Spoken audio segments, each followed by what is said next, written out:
quiet lumberjack waited for his mail-order bride. A wild frontier woman with a scar stepped off. The letter I sent was 4 sentences long. I remember counting them after I'd sealed the envelope, thinking 4 sentences was probably not enough, then thinking that if a woman needed more than 4 honest sentences, she probably wasn't the woman for me anyway. I'll tell you what those 4 sentences said, because they matter to this. I am 54 years old. I run a timber operation in the northern panhandle, 200 acres of pine and fir, and I live alone in a house I built with my own hands. I am looking for a woman who wants a quiet life and is not afraid of work. I will be good to you. That was it. That was all I put. The agency sent back a form letter explaining the process. Then 3 weeks later, a short note from a woman named Cora Baines in Wichita, Kansas. Her letter was longer than mine, but not by much. She said she was 41. She said she'd been married once briefly, and that the man was dead. She said she'd worked a dry goods counter 6 years and had her fill of flat land. She said she could cook and mend and was not delicate. That last word she'd underlined herself once clean. I wrote back and said I'd meet her at the Harlan station on the 14th of March, and that I'd be the tall man with the gray beard standing apart from the others. She sent back one line, "Fine." We did not write again. There was nothing else to say until we'd seen each other's faces. I want to tell you what the 14th of March was like, because the weather is part of it. It had snowed hard the week before and then turned cold enough to lock everything solid. The road to Harlan was 8 miles of rutted ice, and I took the draft horse because the mare wouldn't trust her feet in that kind of cold. Old Jasper, 17 hands and patient as granite. He breathed steam the whole way in, and his hooves rang on the frozen ruts like someone hammering a bell that wouldn't quite ring true. I was at the station 40 minutes before the train. I am not a man who talks much or moves around when he's waiting. I stood at the east end of the platform and watched the track and did not smoke, which I sometimes do, because I'd chewed through my last plug 2 days before and hadn't gotten to town. I was cold. The platform boards had a skim of ice on them, and I'd set my feet wide so I wouldn't slip, and I had my hands in my coat pockets because my gloves had a split in the left thumb that let the cold straight in no matter how I held them. The train was not late, which surprised me. Usually the March runs came in late because of drifts on the line north of the river crossing, but this one pulled in clean and level and hissed to a stop with the passenger car lined up almost exactly with the platform steps. I counted 11 people getting off. A family, mother and 3 children, with 2 crates of something that took both the father and the station master to shift. 2 men in coats that said they were from somewhere with money. A preacher, by the collar. An old Arapaho man moving slow and deliberate, carrying nothing but a canvas roll under one arm, who looked at me as he passed and gave me a slight nod I didn't know how to read. And then her. She was the last one off the car, not hurrying. She had one bag, a flat-sided leather grip, old and worn at the corners, and she carried it in her left hand without any apparent trouble with the weight. She wore a dark wool coat that had been a better coat once and brown boots that had been resoled at least twice. Her hair was dark going gray, pulled back plainly. And there was the scar. It ran from her left cheekbone down and across her jaw, maybe 4 inches, wide the way a burned scar goes wide rather than the thin line of a knife. It had healed a long time ago and settled into her face the way old things settle, not ugly, just there, permanent, a fact about her the way the color of her eyes was a fact. She stood on the platform and looked around, and when she found me she walked straight over without hesitating. She stopped about 3 feet away and looked at me. I looked at her. Neither of us said anything for a moment. Then she said, "You're taller than I thought." I said, "You didn't ask." She almost smiled. "No, I didn't." "Long ride," I said. 2 days and a night. "You eat?" "Not since this morning. There's a place in town that does a decent plate. Then we've got 8 miles. She looked at the horse tied at the rail past the station house and then back at me. I expected a wagon. Roads are iced, easier with just the draft horse. She considered this the way a person considers practical information, not the way a person considers whether to make a complaint. Then she picked up her bag again and said, "All right." We didn't talk much in town. She ate roast pork and bread and drank 2 cups of coffee, and I had the same, and I watched her eat because that tells you something about a person, whether they eat with relief or with caution or with the quick focused motion of someone who's been hungry enough times to take it seriously. She ate like the last one. Not fast, not ravenous, just direct and without fuss, and she cleaned the plate. While she was on her second coffee, I said, "The scar." She looked at me over the rim of the cup, steady. "I'm not asking about it," I said. "I just want you to know I've seen it and it doesn't change anything." She set the cup down slowly. She looked at the table for a moment. Then she looked back at me and said, "All right." That was all either of us said about it, then or later, until she told me herself, which was her right and her timing. The ride to the property was cold and quiet, and the sky went the color of pewter around the 3rd mile and started to drop small flakes, not a real snow, just a spit of it, and the big pine along the north ridge had a blue-gray look against the white that I'd always liked. I was watching the tree line mostly. She was watching it too. At some point she said, "You cut those." "The ones on the ridge? No, I leave those, they're the windbreak." "Which ones do you cut?" "South slope mostly. I'll show you tomorrow if the ice eases." She nodded. I said, "You know timber work." "Not the cutting. My father had a mill in Tennessee when I was small. I know what a mill smells like." "Green pine or dry?" She thought for a second. "Both. Green in summer, dry in winter when they burned the scraps in the furnace." I didn't say anything to that, but I filed it away. There are people who remember what things smell like from childhood and people who don't, and the ones who do are usually paying attention to the world in a way I respect. The house was cold when we got in. I always let the fire go low when I'm away for a day. She stood in the middle of the main room while I built it back up, and I could feel her taking the measure of the place, not in judgment, just the way a person does when they're trying to understand where they've landed. The room was plain. Pine floors, 2 windows, a table I'd built wide enough to work at as well as eat. A shelf of books along the north wall, maybe 40 of them, some of them battered. A wood stove. A braided rug I'd bought off a Nez Perce woman 8 years before. She set her bag down by the door and took off her coat and hung it on the peg beside mine. "I can make something if you've got provisions," she said. "Shelf beside the stove. Bread in the tin, smoked meat, dried beans. Whatever you see is fair." She moved to the shelf without ceremony and started looking. I got the fire up and banked it right and put the kettle on, and then I sat in the chair I always sat in and watched her work. She moved around a stranger's kitchen the way a capable person moves, not tentatively, not too confidently either, just with the quiet efficiency of someone who's figured out how things are organized and adjusted to it. She found my skillet on the hook and set it on the stove without asking. She found salt and a heel of onion I'd left, and she cut the onion against her palm without using the board, fast and fine, and set it sizzling in the fat from the meat tin. The smell came up quick and good, and the room started to feel like a room instead of just a cold place. She cooked and I sat, and the fire spoke behind its door, and the sleet came back outside, tapping the window glass. We ate at the table.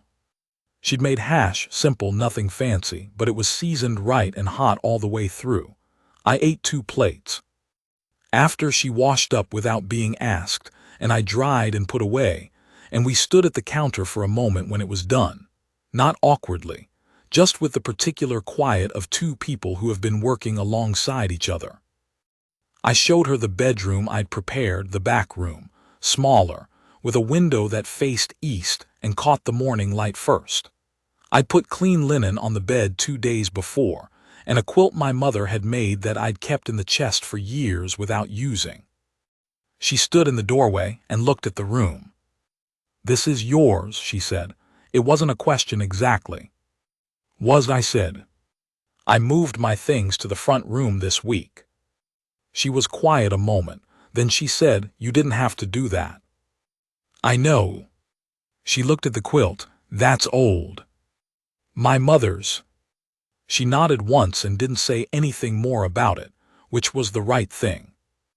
I told her good night and she said good night, and I went to the front room and lay down on the pallet I'd set up, and I listened to the sleet and the fire and the house settling in the cold, and I thought, well, that's one day. The next 3 weeks were a study in parallel motion.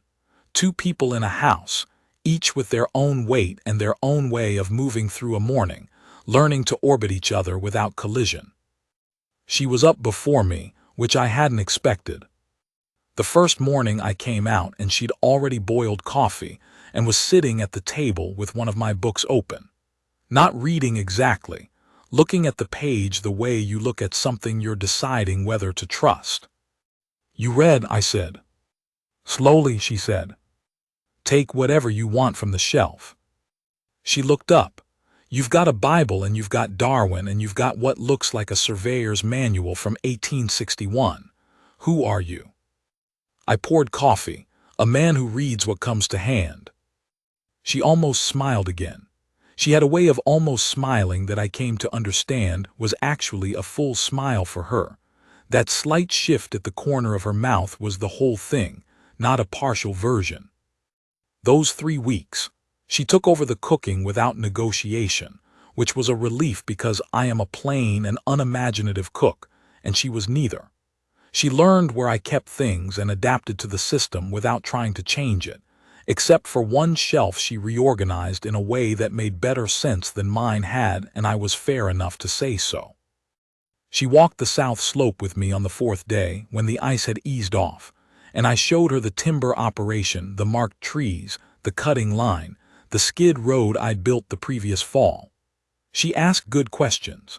Not soft questions to fill silence, but questions about the wood, which species I preferred for what application, what I did with the slash, whether I'd had trouble with beetles on the fir. She told me she'd been a nurse for 2 years in her late 20s, before Wichita, before the dry goods.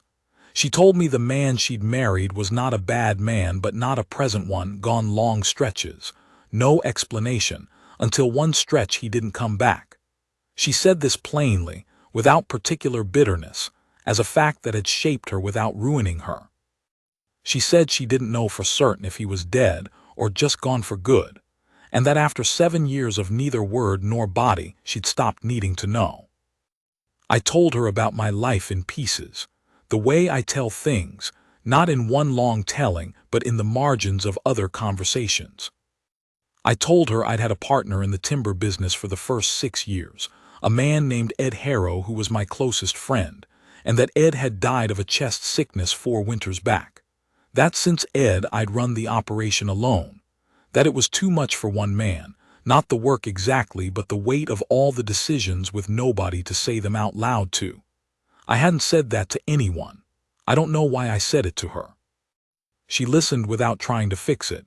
She just said, "That's a long time to carry things alone." I said it was. She said, "You don't seem like a man who asks for help easily." I said no. She said, "Neither do I." And that was one of the plainest true things either of us said in those weeks, and it set something level between us the way a good joint sets when you get it right, flush, solid, no gap. The trouble came in the 4th week. I want to be straight about it because it's part of the story and it's the part that shows you what she was made of. A man named Colbert ran a logging operation 20 miles north. He'd been pushing his cutting south for 2 seasons, encroaching on my marked timber, and I'd sent word twice and gotten back word that was polite enough in language and dismissive in every other way. Colbert had money behind him from a Portland outfit, and he knew it and moved accordingly. He sent 2 of his men down on a Wednesday. I was on the south slope and Cora was at the house. I came in at midday and found her at the table with a look on her face I hadn't seen yet, not frightened, not shaken, something harder than either. She had a cut on the back of her right hand, shallow, and she'd wrapped it herself with a strip of clean cloth. She told me what had happened in the order it happened. 2 men, big, rode in without calling out, came to the door and told her the land was under negotiation and they'd be back Friday to settle the boundaries. One of them had grabbed her wrist when she tried to close the door. She'd gotten free, and one of them had caught her hand on the door edge, which was where the cut came from. They'd ridden off. She was not crying. She was angry, the kind of cold, specific anger that is more frightening than heat. I sat down across from her and I said, "Did they hurt you?" She said, "Not in any way that'll last." I looked at the cut on her hand. She held it still and let me look.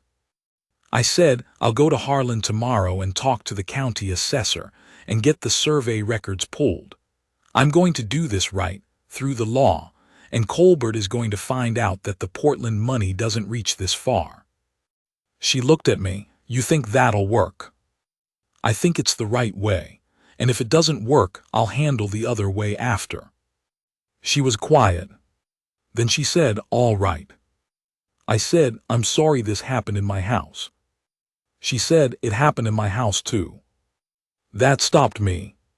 She hadn't called it that before, not once in 4 weeks.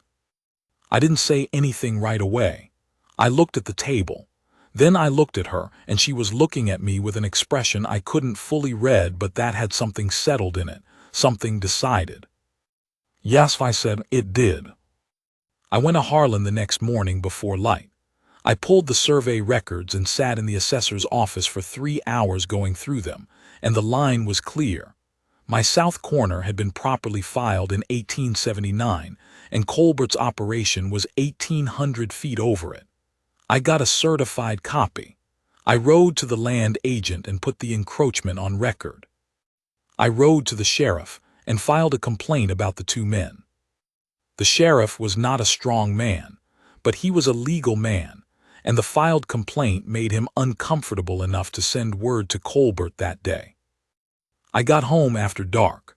Cora had kept supper warm.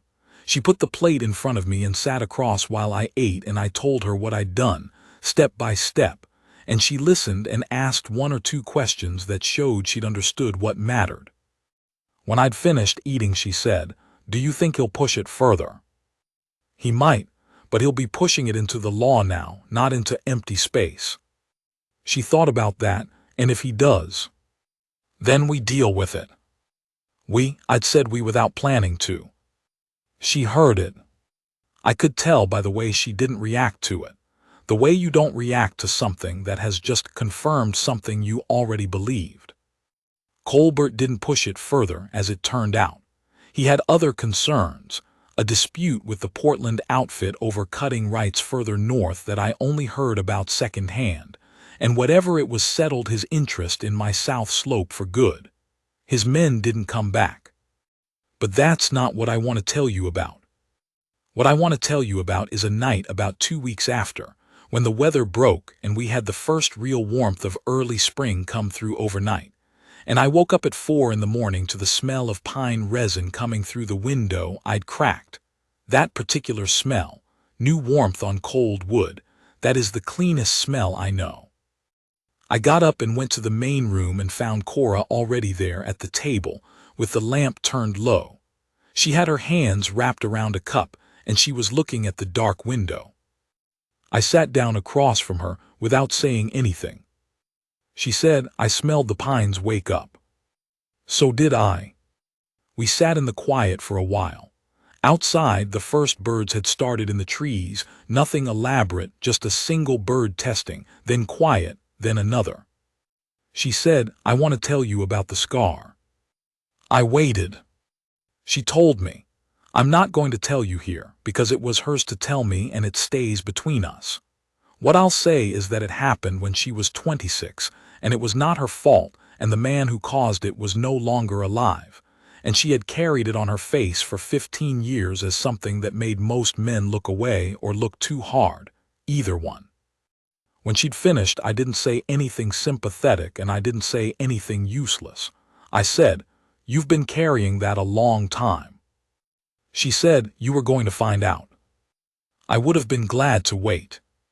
She looked at me in the low lamplight, and her face was, I don't know how to say this exactly.